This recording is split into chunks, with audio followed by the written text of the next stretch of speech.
Hello friends, मैं आपका अमन blogger और मैं अभी आया हूँ गाइस नदी में। देख सकते हैं यहाँ पे कोई नहीं है गाइस। और मेरे साथ एक लड़का भी आया हुआ है। तो अभी मैं जा रहा हूँ गाइस अपने क्लिनिक से। देख सकते हैं कोई नहीं है, तो खाली है गाइस। आप लोग सपोर्ट करते रहिए और मैं वीडियो अपलोड करूंगा। और कोई व्यक्ति अगर वीडियो बनाना चाहता है तो बस फोन लीजिए और उठाइए, कैमरा ऑन करिए और शुरू कर दीजिए। जो मन में आए वो बोलते जाइए गाइस।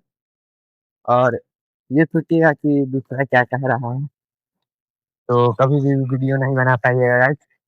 मेरे साथ भी होता है, कई लोग मुझे कहते हैं क्या कर रहा है, नहीं कर रहा है, फालतू काम।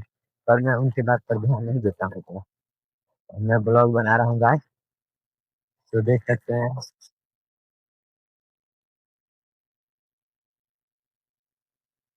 तो मिलते हैं नेक्स्ट ब्लॉग में गाइस। तो फॉलो कमेंट लाइक शेयर जरूर करिएगा।